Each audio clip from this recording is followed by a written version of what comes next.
अगर हम पूरे पाइथन को भी देखें, क्योंकि डेटा स्ट्रक्चर के अंदर आपके काफ़ी सारे यहाँ पे नए कॉन्सेप्ट्स आपको सीखने को मिलते हैं। तो स्टार्ट करते हैं। आज हमारा डे 8 हमारे 18 डे पाइथन चैलेंज का, और आज हम सीखने वाले हैं आपका डेटा स्ट्रक्चर के अंदर स्टैक डेटा स्ट्रक्चर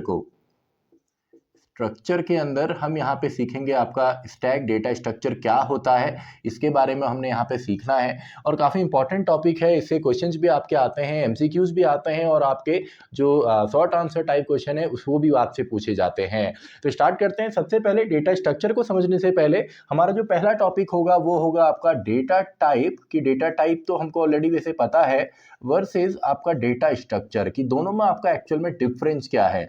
देखिए, जो आपका डेटा टाइप होता है, डेटा का जो टाइप होगा ये आपका एक्चुअल डेटा है, यानी कि अलग अलग टाइप के आपने डेटा के यहाँ पे टाइप पढ़े होंगे, जैसे इंटीजर है, फ्लोट है, स्ट्रिंग है। तो किस टाइप का डेटा होगा ये हमको पता लगता है डेटा टाइप से। और डेटा स्ट्रक्चर होता है एक स्पेसिफिक तरीका किसी भी डेटा को स्टोर करने का, ताकि जरूरत पड़ने पर उसको हम काफ़ी आसानी के साथ रिट्रीव कर सके। तो अगर डेटा स्ट्रक्चर को हम डिफाइन करें तो हम बोल सकते हैं it is a specific way it is a specific way of storing data.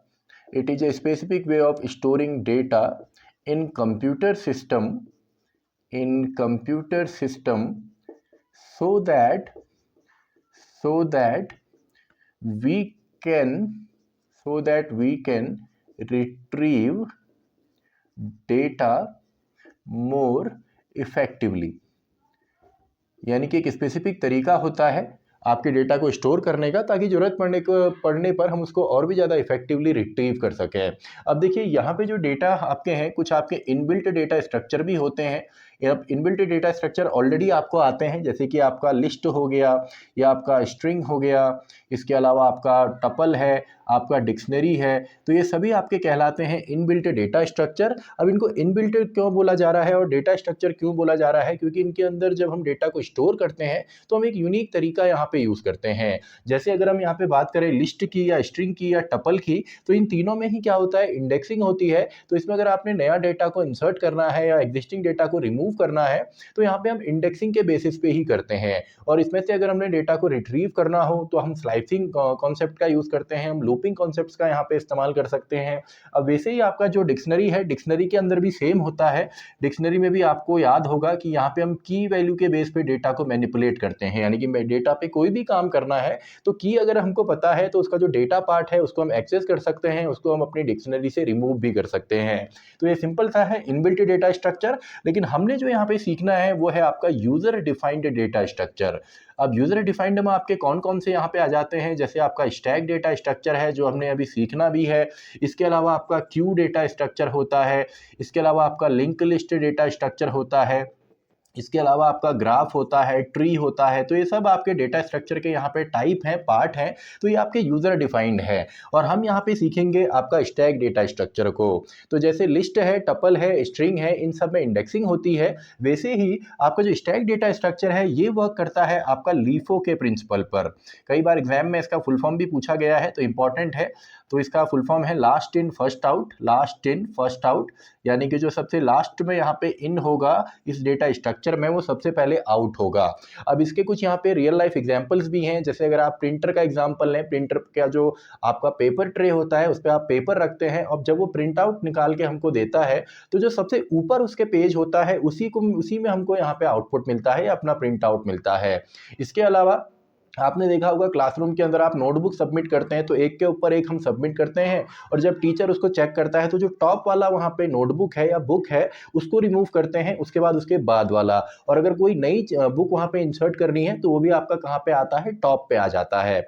इसी तरीके से आपका अगर हमको रिवर्स करना हो किसी सेंटेंस को या पैराग्राफ को, वहाँ पे इसका यूज़ होता है। अंडू ऑपरेशन हो आपका किसी भी प्लेन टेक्स्ट एडिटर या टेक्स्ट एडिटर में, वहाँ पे इसका यूज़ होता है। नेट पे आप सर्फ करते हैं, वहाँ पे इसका यूज़ होता है। और जब अभी हमने फंक्शन पढ़े तो फंक्शन में हम कॉलिंग करते हैं एक फंक्शन से दूसरे फंक्शन को, देन तीसरे फंक्शन को। तो ये सारा का सारा जो स्टोर होता है वो भी स्टैक के अंदर, क्योंकि ये भी एक मेमोरी का पार्ट है, आपका स्टैक मेमोरी के अंदर ही होता है। तो ये काफ़ी सारे इसके एग्जाम्पल्स हैं, और अगर आपको भी इसके कोई रियल लाइफ एग्जाम्पल्स आते हैं तो कमेंट बॉक्स में बताइए। वीडियो को थोड़ी देर पॉज कीजिए एंड देन आपने कमेंट बॉक्स में लिखना है। तो सिंपल सा है, ये इसके कुछ एग्जाम्पल हो गए। तो यहाँ पे लास्ट इन फर्स्ट आउट होता है और यहाँ पे जितने भी ऑपरेशंस होंगे वो आपके एक ही एंड से होंगे जिसका नाम है टॉप। तो कई बार एग्जाम के अंदर ये भी पूछा जाता है कि कौन सा एंड है या कौन से पार्ट से आपका हम स्टैक डेटा स्ट्रक्चर के अंदर डेटा को रिमूव या इंसर्ट करते हैं, तो हमेशा कहाँ से होगा, टॉप से। आपको वो नोटबुक वाला एग्जाम्पल याद करना है, जैसे उसमें टॉप पे ही हम नई नोटबुक को इंसर्ट करते हैं या रिमूव करते हैं, उसी तरीके से डेटा स्ट्रक्चर जो है स्टैक, इसमें जितने भी ऑपरेशन होंगे वो होंगे टॉप से। अब यहाँ पे हम बात करते हैं कि ऑपरेशंस होते कौन कौन से हैं। अब हम देखेंगे ऑपरेशंस होते कौन कौन से हैं। तो सबसे पहले इसमें मेन दो ही आपके यहाँ पे ऑपरेशंस हैं, एक पुश ऑपरेशन है, एक पॉप ऑपरेशन है, जिसको हम simply insert and delete operation भी कह सकते हैं। और एग्जाम से जो क्वेश्चन आता है वो इन दो ऑपरेशन से ही आता है। और जो बाकी यहाँ पे इसका बाकी जो बेसिक्स हैं, इससे आपके एमसीक्यूज या सिंपली ऑब्जेक्टिव टाइप क्वेश्चन बनते हैं। तो कौन कौन से ऑपरेशन होंगे, एक तो पुश ऑपरेशन, इसका मतलब है डेटा को इंसर्ट करना आपका स्टैक में। पॉप ऑपरेशन, डेटा को रिमूव करना। इसके अलावा पीक ऑपरेशन, अब देखिए पीक का मतलब होता है टॉप को विजिट करना। यानी कि मान लीजिए एक डेटा स्ट्रक्चर हमने बनाया स्टैक और उसमें हमने अलग अलग डेटा को इंसर्ट किया, एक डेटा उसके ऊपर दूसरा, फिर तीसरा, फिर चौथा।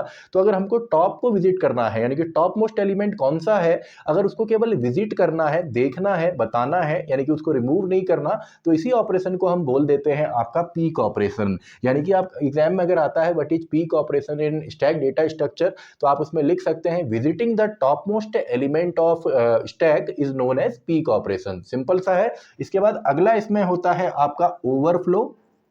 अब देखिए ओवरफ्लो क्या होता है, ओवरफ्लो को ऐसे समझिए जैसे कोई वाटर टैंक है, उस वाटर टैंक में आपने पानी जो है पूरा भरा, एक टाइम के बाद वो आपका पूरा भर जाएगा, तो उसके बाद भी अगर उसमें हम और पानी डालें तो उसको हम क्या बोल देते हैं, ओवरफ्लो। सेम यहाँ पे भी है, अगर हमने स्टैक जो है उसकी एक लिमिट बनाई कि इसमें केवल 100 एलिमेंट आएंगे या 100 डेटा पार्ट आएगा, अगर उसमें 101वां डेटा हम डालते हैं तो सिंपली वो ओवरफ्लो होगा। तो इसी प्रोसेस को हम बोल देते हैं स्टैक ओवरफ्लो। यानी कि जब एक फुल स्टैक के अंदर हम नया डेटा इंसर्ट करते हैं तो उस कंडीशन को हम बोल देते हैं ओवरफ्लो। और इसके अलावा एक और इसमें ऑपरेशन है जिसको हम बोलेंगे अंडरफ्लो। यानी कि मान लीजिए अगर हमारे पास एक स्टैक डेटा स्ट्रक्चर है, वो एम्प्टी है, यानी कि खाली है, कोई डेटा उसमें नहीं है, फिर भी अगर उसमें से हम कोई डेटा निकालने की कोशिश करें तो सिंपली ये क्या होगा, आपका अंडरफ्लो। यानी कि आपका जो स्टैक है वो एम्प्टी है, या जो लिस्ट होगी वो एम्प्टी होगी। तो ये तो इसके बेसिक्स हो गए जिससे आपके ऑब्जेक्टिव टाइप जो क्वेश्चन है वो आ सकते हैं। अब हम यहाँ पे देखेंगे इसका फंक्शनल पार्ट, यानी कि जो फंक्शन है, जो मेन प्रोग्राम है, जिससे आपका ऑलमोस्ट हर साल क्वेश्चन आता है। कभी पुश ऑपरेशन से आता है, कभी पॉप ऑपरेशन से आता है। तो देखिए मान लीजिए हमने यहाँ पे मार्क्स इंसर्ट करने हैं स्टैक के फॉर्म में स्टूडेंट्स के, तो इसके लिए दो ऑपरेशन यहाँ पे होंगे, पुश एंड पॉप। तो सबसे